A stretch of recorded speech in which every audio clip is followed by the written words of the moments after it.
बिस्मिल्लाहिर्रहमानिर्रहीम। काबिल सद एहतराम व सद इफ्तिखार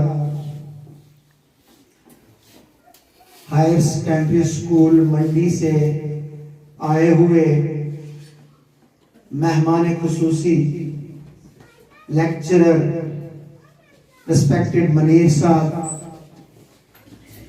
हाई स्कूल पिंडी के हेडमास्टर जनाब फजल साहब, मास्टर मोहम्मद कासिम साहब, ये program cluster head boys higher secondary school Mandi की जानिब से ये तीसरा फेज कैरियर काउंसलिंग का आज हाई स्कूल पिंडी में मनाया जा रहा है। ये वर्दी principal boys higher secondary school Mandi respected Anwar Khan साहब के डायरेक्शन पे ये प्रोग्राम मनाया जा रहा है। इसी प्रोग्राम की ये आज तीसरी कड़ी जो है वो हाई स्कूल पिंडी में मनाई जा रही है कि ये प्रोग्राम इसलिए रखा गया है ताकि आपने जब 10th क्लास पास करनी है तो उसके बाद के बारे में अपना कैरियर चुनना है, क्योंकि 10th के बाद ही आपकी एक ये पहली कड़ी है कि जिससे आप एक सही चैनल पे तक चलेंगे। आप यहां से एक अपने फ्यूचर का बेहतरीन इंतखाब करेंगे तो आप अपनी जिंदगी में कामयाब हो सकेंगे। अगर आप अपनी जिंदगी का जो मुस्तकबिल है उसका सही फैसला नहीं करोगे तो उसके लिए आप आने वाले वक्त में पछताओगे। जो ही 10th का रिजल्ट होगा तो सबसे पहले आपने एक अपने अंदर मुहासबा करना है।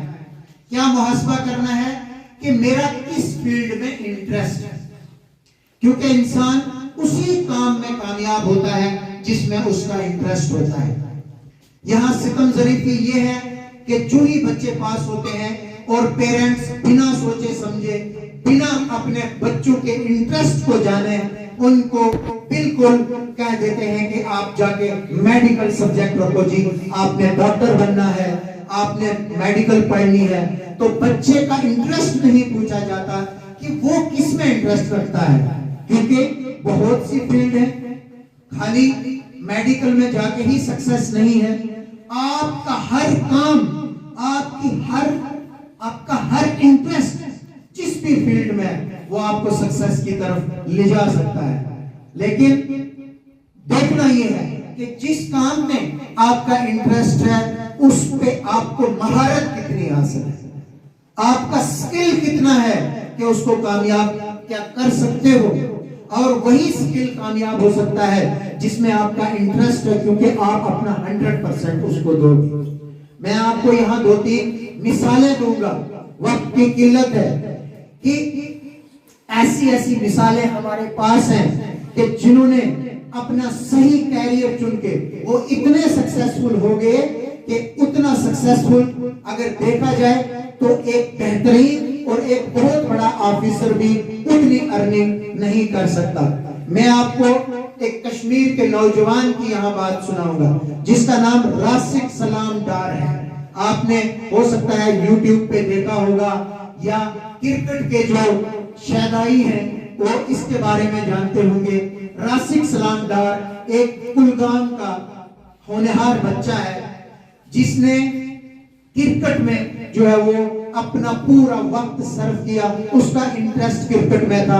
उसके माँ बाप उसको कोसते रहते थे, आप पढ़ते नहीं हो, आप मेहनत नहीं करते हो, आप मेहनत करो, कल मुलाजमत मिलेगी और कामयाब हो जाओगे। लेकिन उसने किसी की परवाह नहीं की, बल्कि क्रिकेट के अंदर इतना उसने टैलेंट को उभारा, इतना उसने जो इसका इंटरेस्ट था उसके अंदर अपना 100% दिया। तो आखिरकार पिछले साल उसको IPL वालों ने 6 करोड़ रुपए में खरीदा। कितने रुपए में? 6 करोड़ रुपए। और आप यहाँ ये भी नहीं जानते हो कि 6 करोड़ में कितने जीरोस लगते हैं। तो मैंने उस वक्त ये सोचा कि अगर उस राशिद सलाम के साथ हम एक डिप्टी कमिश्नर को कंपेयर करें या बहुत बड़े ऑफिसर को कंपेयर करें, इस वक्त 1.5 लाख रुपया सैलरी लेते हैं। मैं हेडमास्टर साहब से ही पूछता हूं, हेडमास्टर साहब आप जरा अपने पूरी इनकम पे ध्यान दें, क्या पूरी सर्विस के बाद 6 करोड़ रुपया हमने अर्न किया? नहीं किया। अब बताओ कि हमने जो मेहनत की, हम मुलाजिम लगे और इस वक्त तक हमने अर्निंग की, अब हम सक्सेस हैं या कि राशिद सलाम सक्सेसफुल है? तो वो सक्सेसफुल कैसे हुआ? क्योंकि जो उसका इंटरेस्ट था, उसने A+B के होल स्क्वायर पे अपना वक्त ज्यादा जाया नहीं किया, बल्कि उसका जो इंटरेस्ट फील्ड थी उसके अंदर उसने मेहनत की। और एक साल में अगर वो 6 करोड़ रुपया कमाता है, अगर अगले साल वो 50 लाख में ही उसकी बोली लगती है, तो मुझे बताओ कौन सा मुलाजिम साल में 50 लाख रुपया कमाता है? दूसरी मिसाल, मैं आपको एक कश्मीर का एक ऐसा बच्चा जिसको सारे पेरेंट्स बोलते थे कि अगर इसके साथ आपने दिन गुजारा तो आप तबाह हो जाओगे, आप इसके साथ खेलो मत, इसके साथ उठो बैठो मत, ये लोफर है। उसका नाम जो है वो मुदस्सिर हसन है। क्या नाम है उसका? मुदस्सिर हसन है। और उसका काम क्या है? वो 24 घंटे फैरन पहन के रखता है, उसके हाथ में कांगड़ी होती है, और शुरू में उसने गाने गुनगुनाना शुरू किया और अपने सोशल मीडिया पे उसने वो गाने अपलोड करने शुरू कर दिए। और इतना वो फेमस हो गया कि वो गाने बोलते बोलते बोलते बोलते बोलते जम्मू कश्मीर में एक उसकी मशहूर पहचान हो गई। और उसका जो उसने अपना नाम रखा हुआ था अपनी इंस्टा आईडी की, बाबर मुदस्सिर, तो बाबर मुदस्सिर के नाम से जानने लगा। और उसके बाद उसकी इतनी सुरीली आवाज और प्यारी आवाज कि वो सिंगिंग करने लगा कि फॉरेन कंट्री से उसको ऑफर आया, और फॉरेन कंट्री उसको ले गए, 7 लाख रुपया उसको दिया कैश। और उसके बाद उसका खाना पीना, टिकट, कपड़े, सारा कुछ वो कंपनी की तरफ से उसको मिला।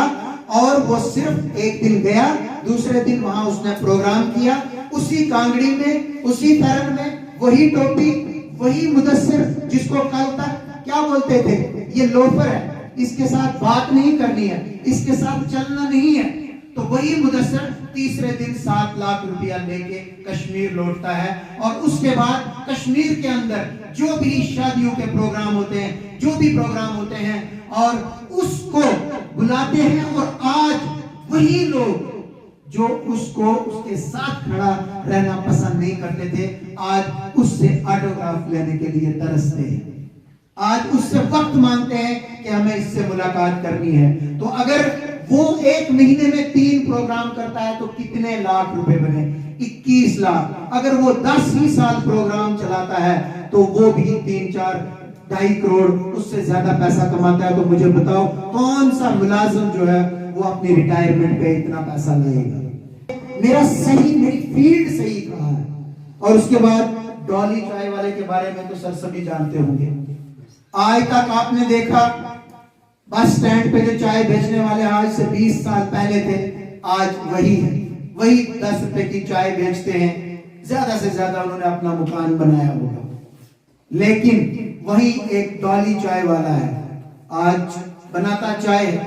और जाओ चाय पियो, वही लिप्टन चाय जो आप घर पे बनाते हैं उससे एक्स्ट्रा कोई टेस्ट नहीं हो, बिल्कुल सेम वही चाय बनाता है। लेकिन उसने अपने चाय के ठेले से आज उसकी दुबई, फॉरेन की कंट्रियों में उसकी शॉप्स हैं, और पूरी वर्ल्ड में दुबई चाय वाला मशहूर है। अब किया क्या उसने?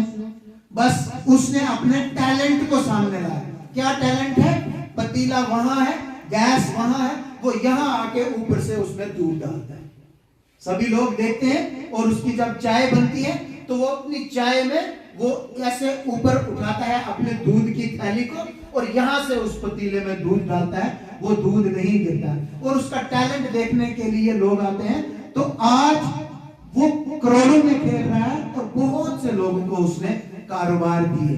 सबसे पहले आपने देखना है कि मैं किस सब्जेक्ट में मुझे महारत है। ये नहीं कि अब मैंने कहा कि रासिक सलाम में जाके 6 करोड़ में बिका तो आप कल से बैट पकड़ के पढ़ना छोड़ दो। टैलेंट देखना है आपके अंदर, क्या वो है, वो टैलेंट है, आप उस जो आपका इंटरेस्ट है उसमें कामयाब हो सकते हो कि नहीं। सबसे पहले इंटरेस्ट देखना है।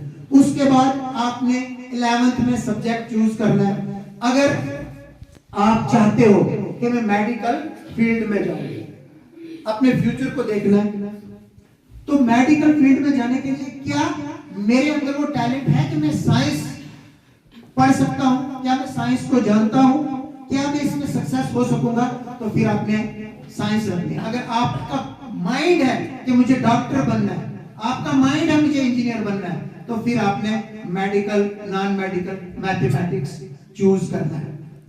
उसके बाद आज का दौर जो है वो रवायती दौर नहीं है।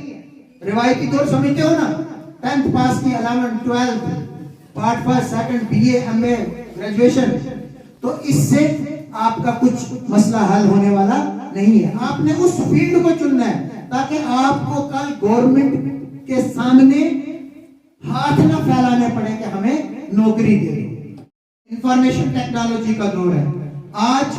अगर आप कोडिंग सीखेंगे, डिजाइनिंग सीखेंगे, कंप्यूटर को आप रख के उसके ऊपर ऐसे ऐसे सॉफ्टवेयर्स बनाएंगे, ऐसे ऐसे एप्लीकेशंस बनाएंगे, तो विद इन नो टाइम आपके पास हजारों नहीं बल्कि लाखों पैसा जो है वो आना शुरू हो जाएगा।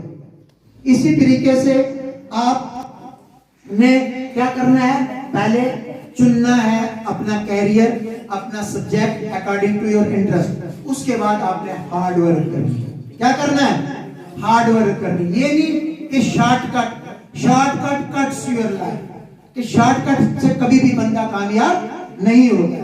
आपने मेहनत करनी है, उसके बाद अपना 100% देके जो आपने कैरियर चुना है उस पे आपने मेहनत करनी है। उसके बाद अगर किसी की सोच बिजनेस में है, किसी की सोच कारोबार में है, और किसी की सोच अगर अकाउंट्स में है, अकाउंटेंट बनने की है, तो उसके लिए आपने कॉमर्स सब्जेक्ट रखना है। पहले मैंने बोला साइंस और मैथमेटिक्स ये किनके लिए है।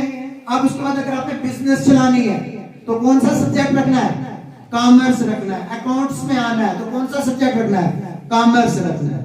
उसके बाद अगर आपने लिटरेचर पढ़ना है, अदब पढ़ना है, आपने जर्नलिज्म पे जो है वो मेहनत करनी है, या कि हमारे इस एजुकेशन डिपार्टमेंट के अंदर आप प्रोफेसर बनना चाहते हैं, एक टीचर बनना चाहते हैं, तो उसके लिए फिर आपको क्या चुनना है, आर्ट्स चुनना है। क्या चुनना है, आर्ट्स चुनना है। क्योंकि किसी के लिटरेचर अगर आपने पढ़ना है तो उसके लिए आपको मेडिकल नहीं फिर आर्ट्स लगेगी। अब आपका वहां आपकी सोच पे डिपेंड करता है, आपके इंटरेस्ट पे डिपेंड करता है कि आप किस मतलब आपकी सोच क्या है और आप किस फील्ड में जाना चाहते हैं। तो इस तरीके से आज अगर देखा जाए तो आज टेक्निकल फील्ड है, मैक्सिमम बच्चे जो है वो टेक्निकल फील्ड में आगे जो है वो फॉरेन कंट्रियों में जाके आज अच्छा पैसा कमा रहे हैं। आईटीआई है, ग्राफिक डिजाइनिंग है, कोडिंग है, और भी बहुत सी चीजें हैं तो जिनसे आप फायदा ले सकते हो। लिहाजा जो ही 10th का रिजल्ट निकलेगा तो आप ये सहन बिल्कुल दिमाग खोल के सुन लें, आपने जल्दबाजी नहीं करनी है। अपना इंटरेस्ट नंबर 1 देखना है, नंबर 2 अपने उस्ताद इकराम से मशवरा लेना है, नंबर 3 अपने पेरेंट्स से मशवरा लेना है, और नंबर 4 फिर अपने दिमाग से पूछना है। किससे पूछना है, दिमाग से पूछना है, अपनी सलाहियत को देखना है। अगर एक बच्चा मिस्त्री के काम में सलाहियत आज ही से रखता है तो वो आईटीआई ज्वाइन करके वो वहां भी कोर्स ज्वाइन कर सकता है। एक मैकेनिकल फील्ड में जाना चाहता है तो उसको वो क्वेश्चन याद नहीं होंगे तो वो क्यों अपनी जिंदगी तबाह कर रहा है, तो वो अपनी मैकेनिकल फील्ड में आईटीआई में जाके एडमिशन ले, और वहां इलेक्ट्रिशियन में जाके एडमिशन ले। तो अपने आप से पूछो और इसी वक्त अपना एक फ्यूचर का एक लाहे अमल तैयार कर लो कि हमने क्या करना है।